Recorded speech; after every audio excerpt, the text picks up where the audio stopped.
I cannot bring you folks justice.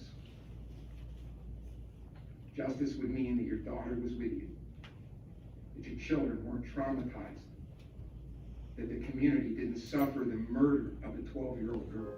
This video was compiled using information which was made public via news or government agencies and is intended to honor the lives of those who met an unimaginable fate and also bring awareness to the unjust behaviors in our communities. One sunny afternoon, Friday, September 5th, 2008, Aleshia Keena and Kevin Mason welcome a bouncing baby girl into the world. Just 12 years later, memories were all surviving family members had to hold on to. This is the story of Dejanira Mason, affectionately known as DJ.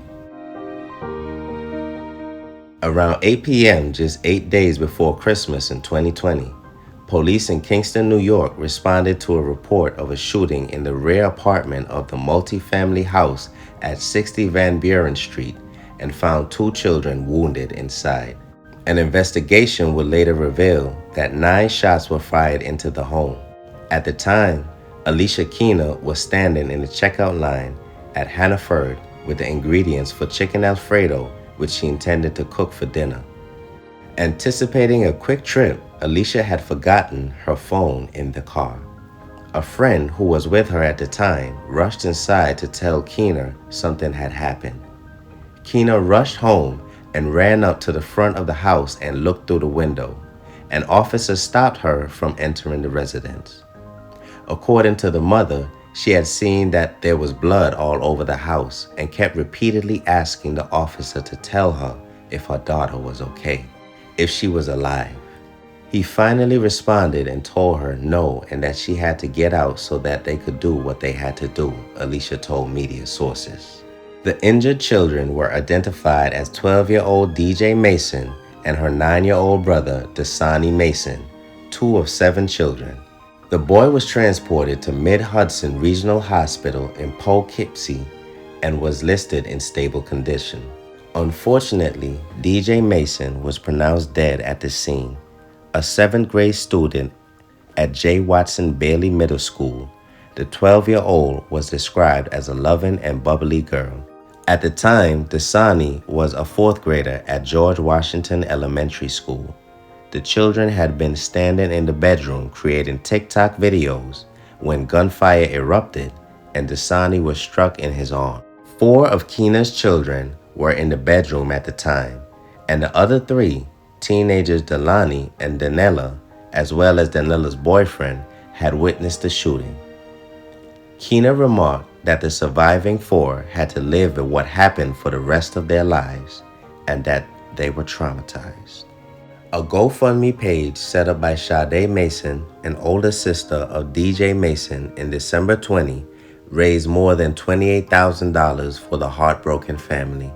They expressed their gratitude for the outpouring of love and shared that they plan to use the extra funds for the remaining siblings for Christmas, clothes and housing items as they had left everything behind. Sade also shared that 2 of the younger brothers were staying with a family friend at the time.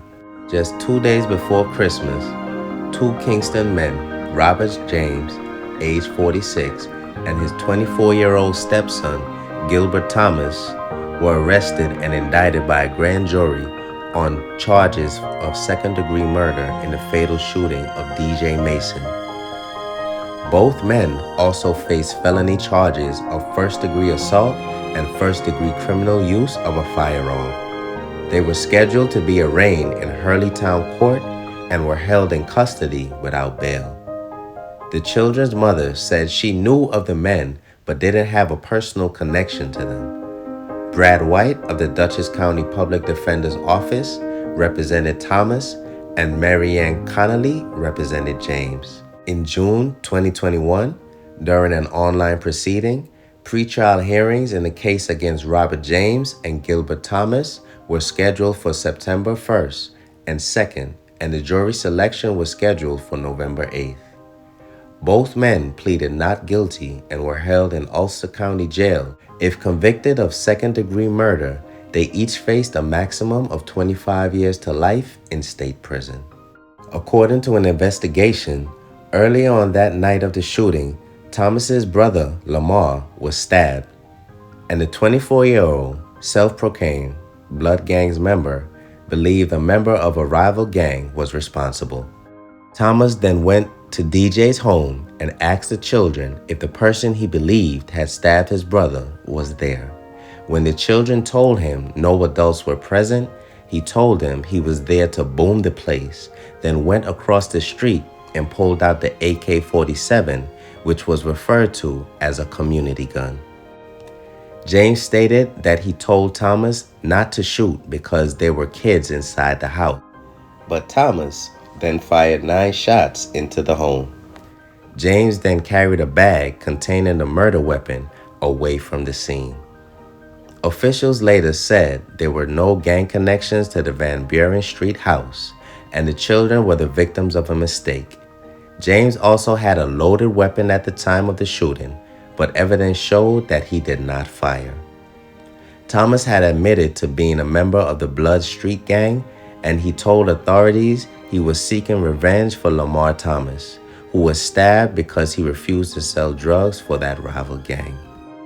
On October 20th, 2021, Robert Nicky James pleaded guilty in Ulster County Court to the felony of criminal possession of a weapon in connection with the December 2020 shooting, and also pleaded guilty to an unrelated drug sale charge. In exchange for the guilty pleas, Judge Bryant Rounds agreed to sentence James to 13 years in state prison for the weapons charge and 5 years for the drug charge, with the sentence to run concurrently. On the same day, Gilbert Thomas was offered a sentencing deal if he agreed to plead guilty to murder. To be specific, he was offered, and I quote, something less than the maximum sentence of 25 years to life in state prison. In a court proceeding, the Ulster County District Attorney, David Clegg, said the deal was a take-it-or-leave-it offer. However, Judge Rounds agreed with a defense request to give Thomas until 10 a.m. the following day to accept or reject the deal so that he had time to talk it over with his family. Additionally, the judge stated that if Thomas didn't accept the deal by the aforementioned deadline, the court would move forward with the pretrial hearings that originally were scheduled for that day, and the trial would begin November 8, 2021. Less than 2 months after admitting he fired the shots that struck the 2 children, killing the 12-year-old girl and wounding the 9-year-old boy, Gilbert Thomas told Judge Rounds that he wanted to withdraw his guilty plea. A month earlier, in a letter to Rounds dated November 12, 2020, Thomas had echoed similar sentiments. Thomas claimed he was coerced into pleading guilty by his lawyer, Bradford White of the Dutchess County Public Defender's Office.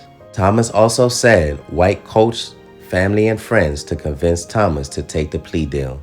The complaints wedged by Thomas appeared to surprise the judge, who said that all of those involved in the case went out of their way to make sure Thomas could speak with whoever he wanted before deciding to accept the plea deal.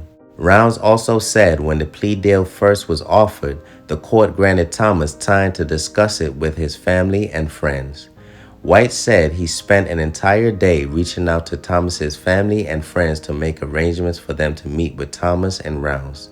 The lawyer also said the sheriff's office put the entire jail on lockdown to accommodate Thomas's visitors.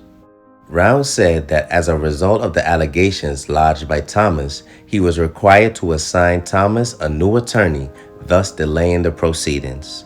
Stone Ridge lawyer Stephen Grossman was appointed as Thomas's new attorney, and he was due back in court on January 22, 2022. On January 26, 2022, the sentencing of Gilbert Thomas began. During the proceedings, Judge Rounds said that it was clear from a review of Thomas's long involvement with the criminal justice system that Thomas was a ticking time bomb destined to explode at some point in his life. In a statement to the court, Danella Mason, who was among those in the house at the time of the shooting, said she still pictures everything from that night. To Thomas, she said, "I just wanted to know why you still came back when I told you no one was home. Why didn't you just believe me?"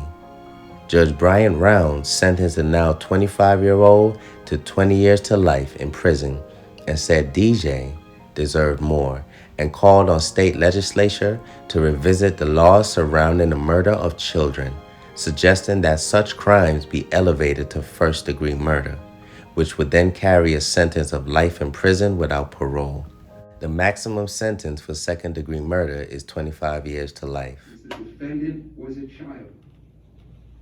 It appears that who he is today, who he was in December of 2020, is who he's always been. And you say, why? The sentence and judgment of this court upon your conviction for murder in the second degree, that you be sentenced to the care and custody of the New York State Department of Corrections for a sentence of 20 years to life. On February 9th, 2022, 47-year-old Robert James was sentenced as an accomplice in the death of 12-year-old DJ Mason. He received a 20-year sentence to be served in state prison. After reaching a deal to which he pled guilty and was to be sentenced to a total of 13 years in state prison, James then provided false statements to the Department of Probation about whether he knowingly possessed a weapon, which contradicted information provided to law enforcement. DA Clegg offered Robert the opportunity to admit that he violated his obligation to be truthful. Ulster County DA David Clegg offered James the opportunity to admit that he violated his obligation to truthfully and accurately state what he had done. His admission would in turn result in an enhanced sentence. First and foremost, I'd like to apologize to the family. As I wrote a letter to my lawyer, I admitted that I feel like a failure because I couldn't stop Mr. Thomas from shooting in the house. I asked him 3 times not to do it. I told him there was kids in the house. He told me he didn't give a F. I told him he was on his own. I told him, leave it alone. He's like, F that. I tried, but I feel like a failure.